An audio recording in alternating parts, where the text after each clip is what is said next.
Soup has been around for as long as there's been pots to cook soup in. Soup speaks to our soul. It warms us when the weather is cold, it cools us down when it's hot, it fills us up when we're ravenously hungry, and it offers ready nutrition for a weak or timid appetite.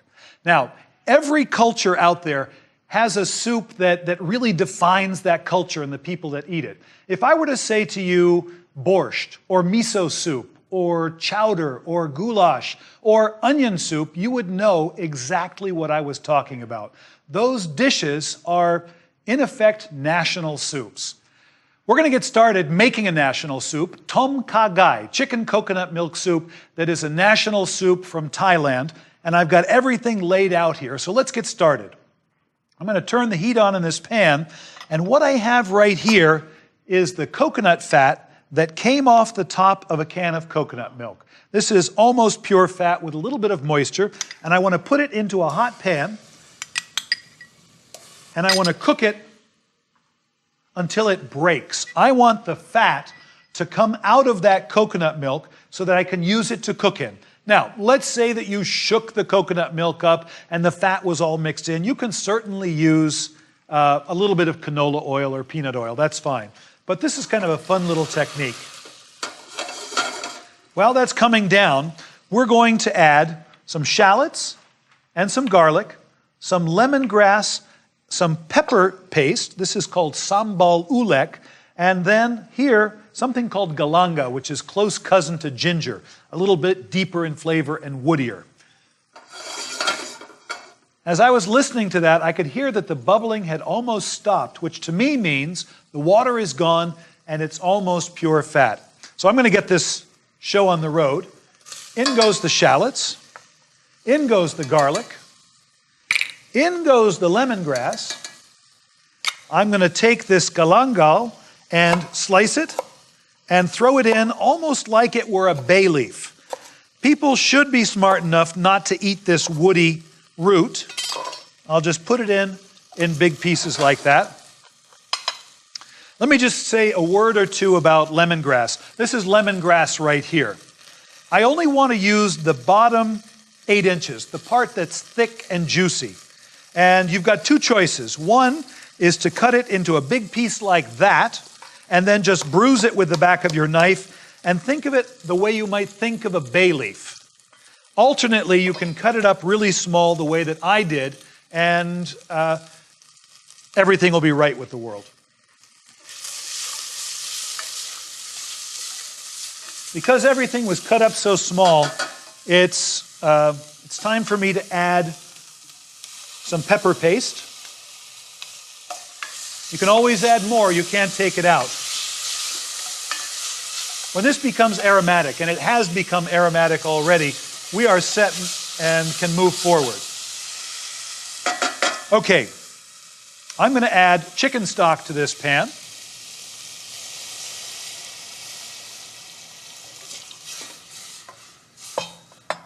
And I'm going to add coconut milk to this pan. In effect, I'm making a cream soup. It just happens to be coconut cream. Probably a little bit more chicken stock than coconut milk. If you like it rich, go half and half. If you like it a little bit leaner, you can ease back a little bit on the coconut milk. But the soup is going to be opaque and it's going to be white. All right? So this needs to come back to a boil. Let me clear the decks here. And we're going to take advantage of this time to season this dish. And I need to introduce you to an ingredient that you may or may not know already. This is fish sauce. And fish sauce is made by taking small little fish like anchovies, letting them ferment for a couple of days, and then putting them into a barrel, layer upon layer, fish salt, fish salt, fish salt, until the barrel is full. Push it into the sun, forget it for about 9 months, and when you come back, this is the liquid that you will find inside. And you ask yourself, why? Originally, they did it to capture the protein in small fish that were readily available and abundant, but what they discovered is not just a fishiness, but a savory flavor that is undeniable. Kind of like the savory flavor that you might get from soy sauce, okay? So, when you smell it, It smells a little bit like bait, I'll admit, but when you know how to use it, everything is good. And I'm going to show you that today. We're going to add this almost as though it were salt. So I want to make this broth salty. I want it to be seasoned properly.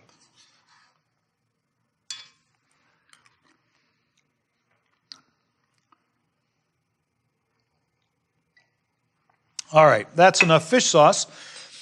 Whenever you use fish sauce, you will also see that they put sugar in to balance the intensity of the salt. So in goes a little bit of sugar as well. And the balance that I'm looking for is for the sugar just to take the edge off of the intensity of that salt. It also brings out a strong coconut flavor because the coconut is sweet in its own right. This has come back to a boil. Now, I've got chicken to add to this pot, and here it is, all cut up very small, about the size of my little fingernail.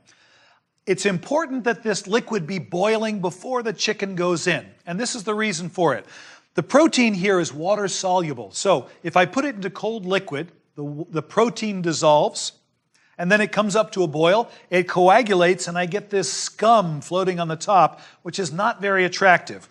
But if I put it into boiling liquid, then it sears or seizes on the outside, and the juices stay inside. So in it goes. I'm going to stir it up, breaking apart the pieces so they don't stick together.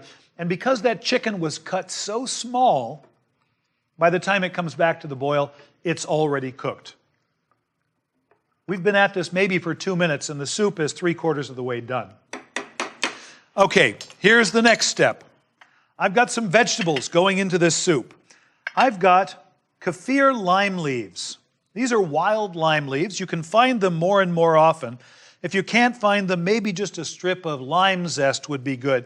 But what I'm going to do is take the hard spine out of this leaf and think of this almost as though it were a bay leaf, let's say. And I'll just throw it in there, and it lends a wonderful citrusy perfume. If you're able to find them, first thing you want to do is just crush it up and smell it. It's pretty remarkable, pretty remarkable. So I'm going to put in a couple of lime leaves and let them offer up their flavor and aroma. I'm going to take sliced mushrooms. These are just white button mushrooms sliced thin. They don't get sautéed. They just go right into the broth. Because they're sliced thin, they will cook quickly. Tomatoes, peeled, seeded, and diced, can go right in there. And this soup is nearly done. Well, it comes back to the boil, and I'm confident that the chicken is cooked now. I'm going to taste it again. It's rich with coconut milk. It's sweet. It has plenty of salt in the form of fish sauce. I need to brighten it a little bit. And I'm going to do it right at the end with lime. I'm going to cut the cheeks off this lime. Just like that. And we're going to squeeze in some lime juice to make this nice and bright.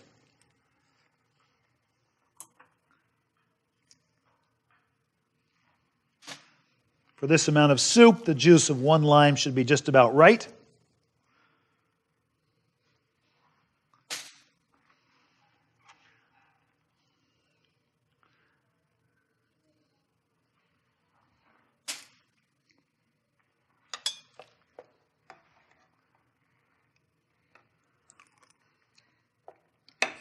That is delicious.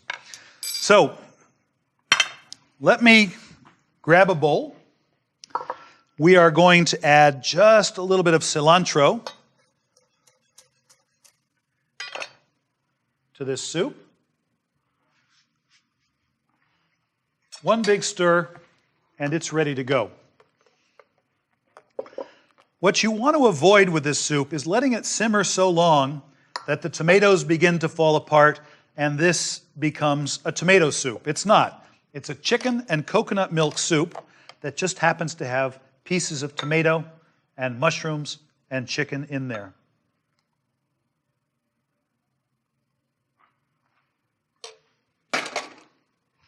If I hadn't been yapping so much, I could probably finish this in about 5 minutes.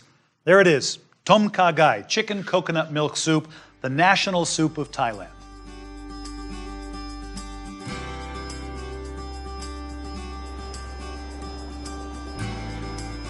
From Thailand to Spain, I'm going to make a cold soup now, which is perfect for this time of the year. We're in the middle of summer right here in California, and all of the produce couldn't look better. I'm going to make a gazpacho, and it might surprise you to know that the original gazpacho was nothing more than water, bread, garlic, and olive oil. The workers would make their way into the field with those 4 humble ingredients. They would soak the bread in cold water, they would flavor it with garlic, and they would enrich it with olive oil. And then if they were lucky enough to have something to add to it, that would go in. So you will see recipes for grape gazpacho or almond gazpacho. And then when the Americas were discovered, ingredients like tomatoes and peppers made their way to Spain, and gazpacho morphed into something that is more familiar, the soup that we know today. So we're going to get started to make this soup. I'm going to use the blender. You could chop all these things by hand and have a very chunky gazpacho, but I think this is a little bit easier. I want to start with some garlic, and here's a quick little caution. Garlic can be mild and sweet. Garlic can be biting and hard. I think it's a good idea to start with half the amount that the recipe calls for. You can always add more, but you can't take it out. All right, so half that garlic has gone in. Then I have some bread here that's been soaked in water. So it's nice and soft, and I'm going to add this. This bread will offer sort of a body to this soup, and it will bind excess liquid. So it won't look like a watery soup, but instead come across as a little bit creamier. So in goes that. And then I'm going to add green peppers. I'm going to add what is actually a melon. This is cucumber. So it's a fruit that we eat as a vegetable. And another fruit that we eat as a vegetable, tomatoes. They all go in, nice and ripe. The riper they can be, the better this soup will become.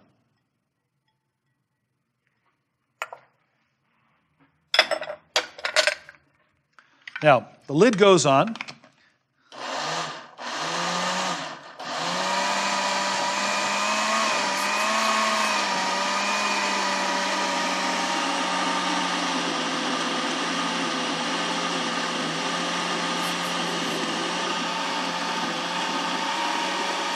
The blender makes quick work of this soup. It also whips a lot of air into it, so as it sits, the lighter color will tend to darken. So just give it some time. You're going to want to put it in the refrigerator anyhow, so that air will come out of the mixture. I'm going to taste it real quickly. I think actually it has enough garlic, so I'm not going to add any more. What it needs is seasoning. It needs some salt. And I'm going to add pepper as well. And already we can begin to evaluate the consistency. If it looks a little bit thick, we can add some water.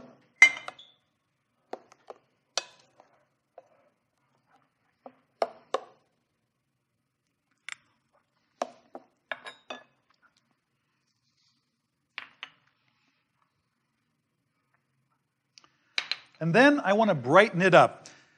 One easy way to think about this soup when you're seasoning it is to imagine it almost like a salad. So we're going to dress this salad now, not just with salt and pepper, but with oil and vinegar. So in goes some red wine vinegar.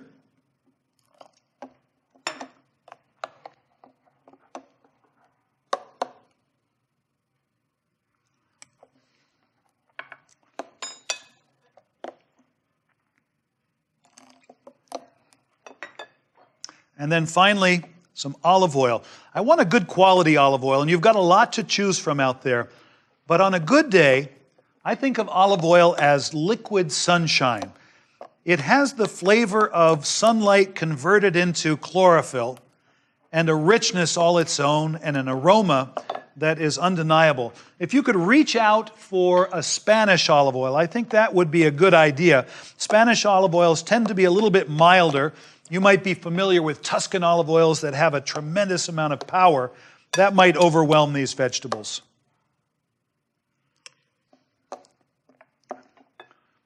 Don't be shy about being generous with olive oil. Remember, a vinaigrette is 3 parts oil to 1 part vinegar, and that ratio probably applies here. Now, if there's a downside to making this soup in the blender, it's that we've lost all of the texture of those vegetables. But I saved some of the vegetables out. I diced them up very small and very careful, and I'm going to add these into the soup to give it some textural interest.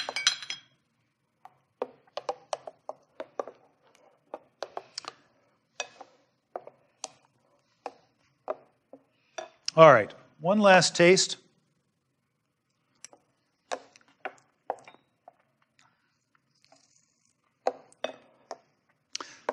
You know, tomatoes love salt. You probably know this from cutting up a tomato from the farmer's market and eating it.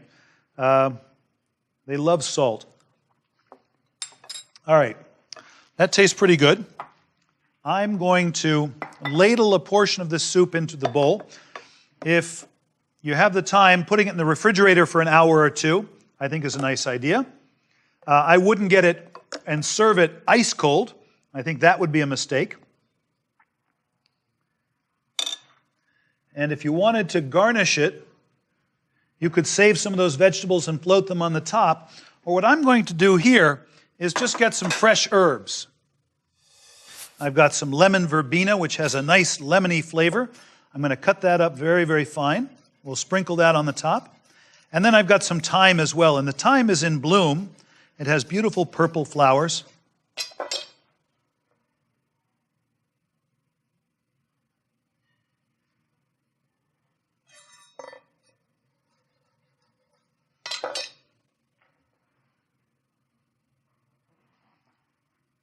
And a little pepper. And I would say we're good to go. This same technique could be used for a fruit soup. I could make a fruit soup in the blender. It could be cold, very, very refreshing on a hot day. But today, gazpacho.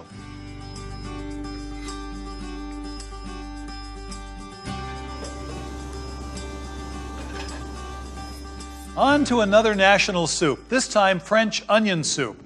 This is a blue-collar staple that was served in the Produce Mart area of Paris, and little by little spread along with the bistros, and now anywhere you go in Paris or even France, you will find onion soup.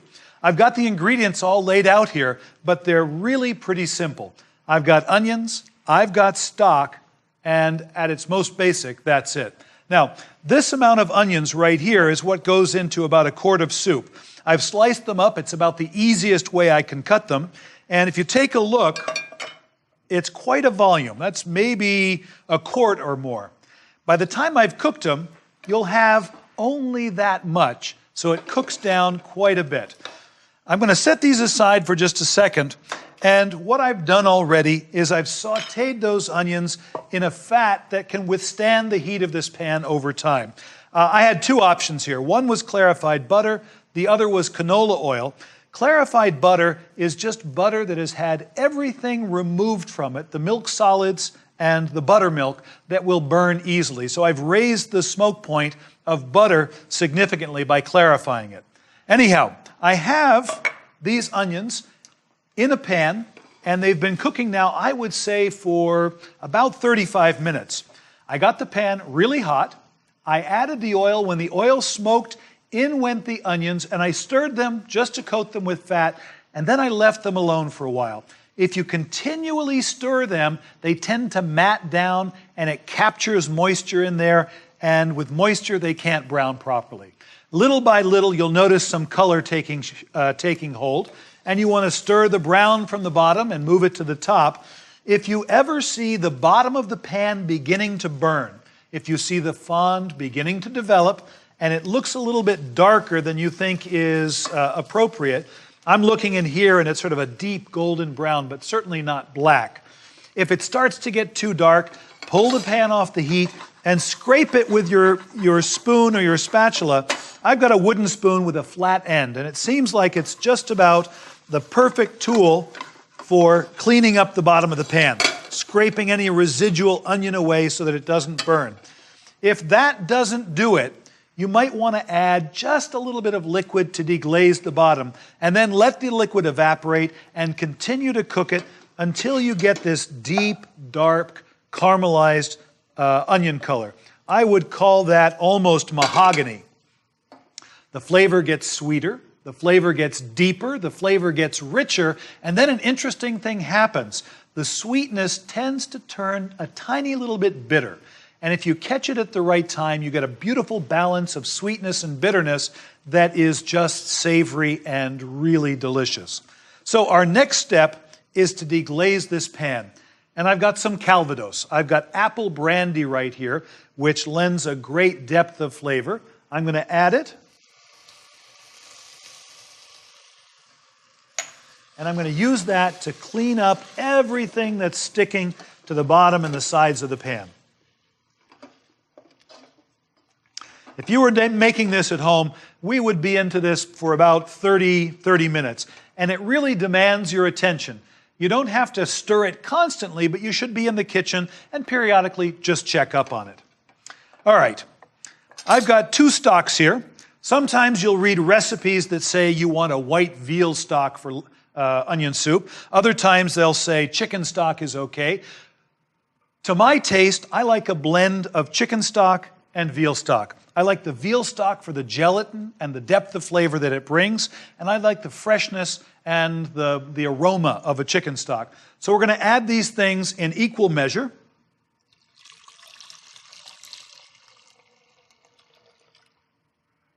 I'll set those aside. And we'll bring this up to a boil. Now, while it comes up to a boil, let me share a little bit of information about a sachet d'épices. We've talked about this before when we made stocks, but what I suggested way back then, dispense with the cheesecloth. Don't worry about it. You'll strain the stock anyways. Here is an application where this soup is not going to be strained. So, if I put all this stuff in there, it's going to be hell hard to pick it out. The answer is a simple one. I've got thyme, parsley, bay leaf, peppercorns, and garlic. I gather it all up in a little piece of cheesecloth. I tie it into what amounts to nothing more than a tea bag, let's say. I tie it so that it won't come open, and I'm going to take that and add it right to the pan. Some people tie this onto the handle. I'm just going to cut it off, and in it goes. Now, because these onions have cooked for so long, they don't really need a lot more cooking. What I want to do is reduce the broth that I added just a little bit to deepen the flavor and give it more texture.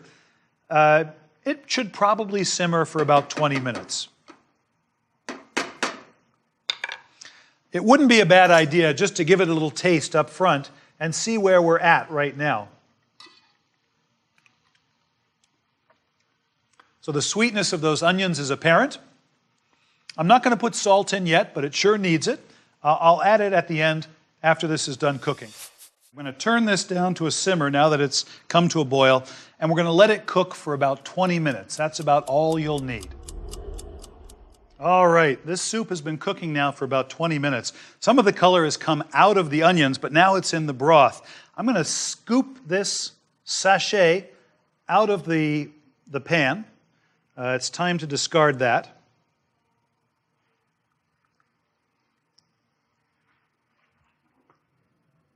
And we need to talk about seasoning here. I'm going to taste the soup. It has a lot more body than it had earlier. It's reduced a little bit. The beef stock is a little bit more gelatinous now. The sweetness of those onions is undeniable. Sometimes it can be overwhelming unless you get some salt in there. So we're going to season it with salt and a little bit of pepper. One thing that people often get wrong is they think, oh, you know, a little pepper is good. A lot of pepper has got to be better. Pepper can get away from you very fast. And typically, I find that I use about 6 times as much salt as I do pepper. So don't overdo it on the pepper. Now, The salt will help a lot to balance the sweetness of the onions. If you find that they're still a little bit too sweet, just a splash of vinegar can cut through some of that sweetness. I'll give it a stir. That tastes great. It no longer tastes cloyingly sweet. Now there's a nice balance between salt, acid, and the sweetness. All right. I'm going to show you how this is traditionally finished. You could ladle it out of here, and it could go directly into a soup bowl, and that would be that. Some people like it with toasted bread. Other people like to have it with a piece of cheese. But traditionally what you will see is the soup is served in a crock, just like this. They put a crust of bread on the top of it so that when they add cheese, the cheese doesn't sink into the soup. This needs to be trimmed just a little bit so that it will fit. There we are. This is nothing more than stale bread that I've toasted. I'm going to take the soup and ladle it right into this crock.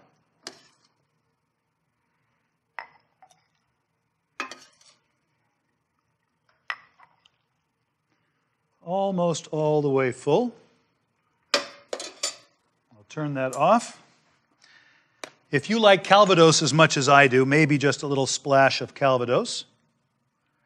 And then I'm going to take the crouton or the toast and put it on top. And I've got some Gruyere cheese here, which has a wonderful savory flavor. And what I want to do is put that floating right on top of the soup, held aloft by the bread.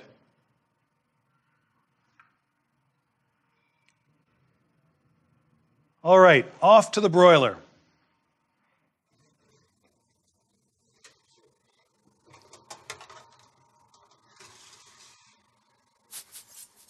Now, I've had the broiler preheated for a long time. This is nice and hot. What I want to happen is not for the soup to get hot because it came off the stove hot. What I want to happen is I want the cheese to begin to melt and then begin to brown, and ultimately I want it nice and bubbly. Depending on the broiler you have at home, it might take as much as 3 minutes. If you wait for too long before you put it into the broiler, you can run into a problem. And the problem is simply this. The dried bread begins to absorb all the soup, and when it gets really wet, then it just kind of sinks into the soup. So put the crouton on, add the cheese, bring it right over here to the broiler.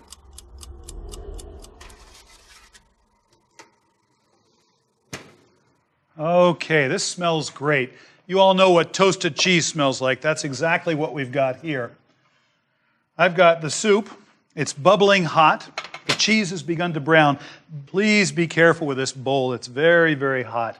That's the way you will find French onion soup in the bistros of Paris. It's sweet. It has a little bit of bitterness. There's that wonderful savory cheese. You can't do better than that. I thought it might be fun for you to see a soup that comes to us from Tuscany. Take a look here. It's loaded with greens and cabbage, beans and vegetables. And I've taken these, I brought them back up to a boil, and what I'm going to put in is leftover bread. I'm going to take big chunks of bread, I'm going to tear it up, and I'm just going to add it to the soup. The name of this soup is ribollita, and what it means is recooked or reboiled. So the soup is going to be brought up to a boil. And when it comes up to a boil, what you will see is something like this. The soup will soak into the bread will become tender, and you can break that bread up into big chunks.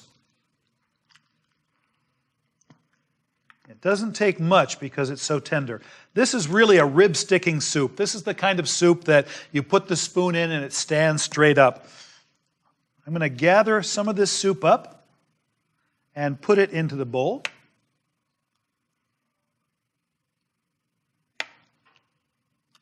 This is a great way to use up leftover soup. It's a great way to use up leftover bread. All right, I'm going to set that aside. I've got to clean things up just a little bit. And what really makes it great is you sprinkle on a little bit of Parmesan cheese. and you reach for the best quality Tuscan olive oil you can get. It's a little bit pungent, it's a little bit bitter, it tastes of artichokes, it tastes of sunlight, it's green, it's vegetal, and it's going to make this soup just pop. And don't be shy about being generous. Leave the oil right on the table so people can help themselves. Just the same way we saw soups from every different culture we visited, next lesson we're going to do the same thing with pasta. The world loves pasta.